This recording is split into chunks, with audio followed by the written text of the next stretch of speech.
Selamat sejahtera semua. Kami dari Kumpulan 8 ingin membentangkan tentang penyebaran dan perkongsian di media sosial.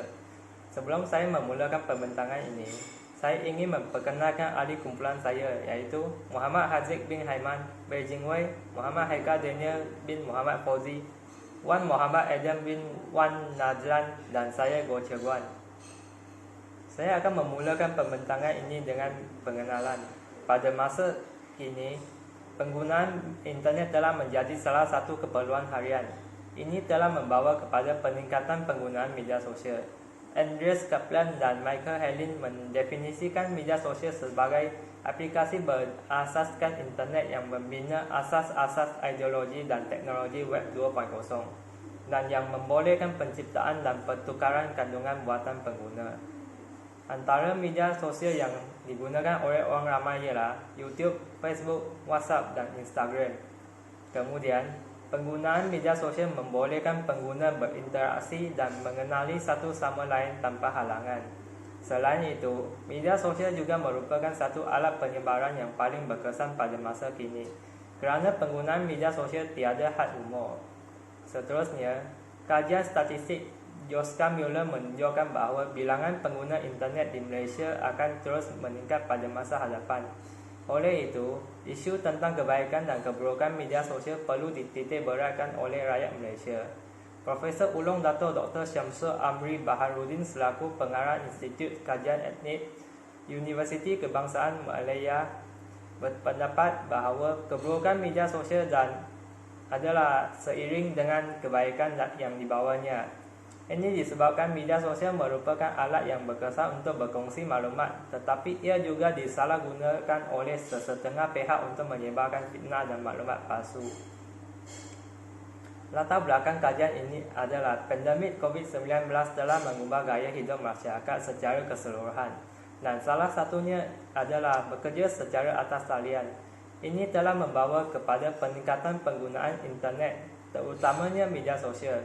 Menurut laporan Pasukan Respon Pantas Kementerian Komunikasi dan Multimedia, sebanyak 8 hingga 9 berita palsu diterima setiap hari. Berita palsu tersebut telah menimbulkan pelbagai masalah kepada rakyat Malaysia. Oleh itu, kajian ini membincangkan kebaikan dan keburukan media sosial agar dapat meningkatkan kesedaran masyarakat supaya menggunakan media sosial dengan bijak.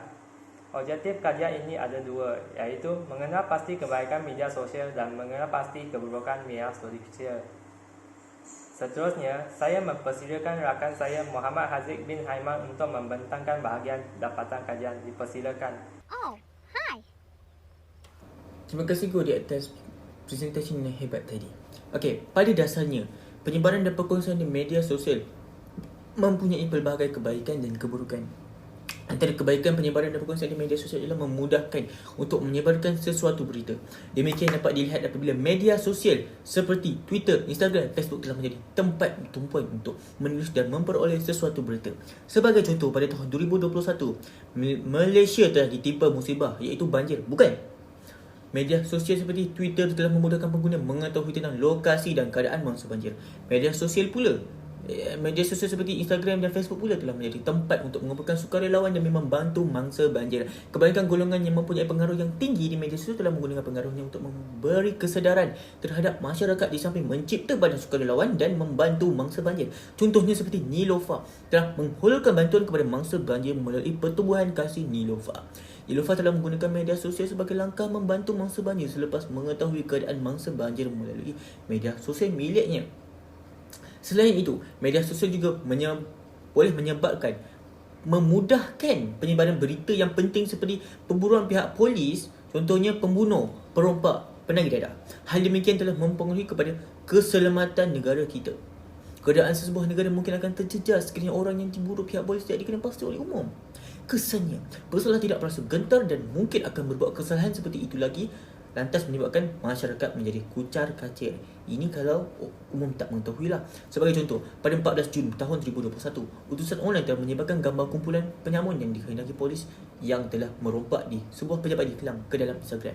Oleh itu, kita dapat lihat di sini penyebaran dan perkongsian di media sosial amat penting demi kesejahteraan sesebuah negara. Ya. Selain itu, perkongsian dan penyebaran maklumat di media sosial akan menyebabkan seseorang dapat berkongsi ilmu. Hal demikian kerana manusia yang terbaik adalah manusia yang memberi manfaat kepada orang lain. Dalam konteks ini, ilmu pengetahuan boleh dikongsi di media sosial. Umum mengetahui ilmu merupakan perkara yang subjektif. Sebagai contoh, ilmu memasak juga merupakan sesuatu ilmu. Seseorang yang menyampaikan ilmu di media sosial akan menyebabkan pengaruh mereka akan bertambah.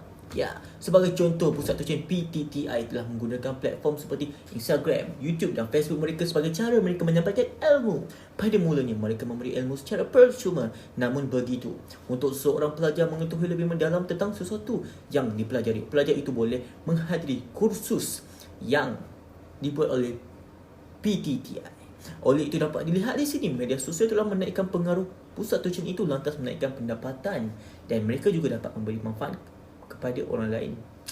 Seterusnya, penyebaran dan perkongsian oleh ML Studio. Tahu ML Studio? ML Studio ni dia share biasanya dekat YouTube, Instagram and TikTok. Dan umum mengetahui, ML Studio ni platform video maklumat hibur dan didik yang diasaskan pada tahun 2018. Pada awalnya, jurucakap di ML Studio hanyalah kenalan kepada pengurus dan dari masyarakat awam. Jurucakap di ML Studio juga terdiri daripada golongan profesional seperti guru, peguam, pengurus sukan, pegawai perubatan, usahawan dan lain-lain. Kini ML Studio bertindak sebagai penyunting dan penerbit video kepada sesiapa sahaja yang ingin membuat perkongsian di platform ML Studio. Setakat 5 Ogos tahun 2021, ML Studio telah menerbitkan sebanyak 5,650 video dengan jumlah melebihi 410 juta tontonan video di platform YouTube mereka. ML Studio telah menjana pendapatan mereka melalui jumlah tontonan mereka di YouTube.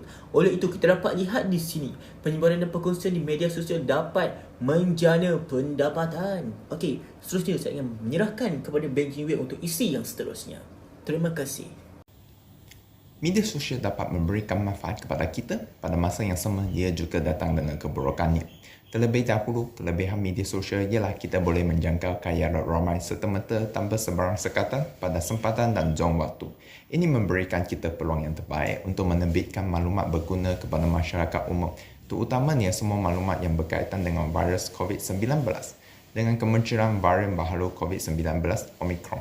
Ciri ini menjadi lebih penting berbanding sebelum ini kerana semua doktor boleh berkongsi data pesakit mereka kepada rakan sejawat mereka di seluruh dunia dalam masa nyata. Masyarakat umum sebenarnya boleh mendapat manfaat yang besar daripada kelebihan yang dibawa oleh media sosial kerana mereka boleh mendapat lebih banyak maklumat jika dibandingkan dengan masa lalu di mana ia sangat terhad kepada sumber tertentu seperti surat khabar dan majalah. Pada masa yang lalu, ia hanya bergantung kepada tenaga manusia untuk menyampaikan sebarang maklumat terkini kepada orang ramai. Oleh itu, dengan kelaziman internet, media sosial telah menjadi bahagian yang sangat diperlukan dalam kehidupan seharian kita. Sebenarnya, kurang pokok akan ditebang, jadi kurang karbon akan berada di dalam lapisan ozon kita. Ini juga selaras dengan agenda 2030 yang dicadangkan oleh Pertubuhan Bangsa-Bangsa Bersatu PBB, di mana kita mesti menggahadkan suhu global kita jauh di bawah 1.5 darjah Celsius supaya kita dapat mengelakkan semua bencana alam yang tidak diingini itu. Oleh kerana kelaziman internet, media sosial telah menjadi sebahagian daripada kehidupan seharian kita. Lebih-lebih lagi apabila negara kita sedang bersiap sedia untuk beralih kepada revolusi perindustrian 4.0. Sekarang kita bergerak ke keburukan media sosial iaitu penyebaran berita palsu melalui media sosial. Ini bermakna maklumat palsu tersebar pada kadar yang lebih membimbangkan berbanding sebelum ini. Menurut Perdana Menteri ke-7 Tan Sri Muhyiddin Yassin, kita akan mudah dipengaruhi berita tidak sahih pada masa ketidakpastian mengenai sesuatu maklumat. Selalunya, mereka akan mula menggetweet semula siaran itu serta-merta kepada rakan dan ahli keluarga mereka.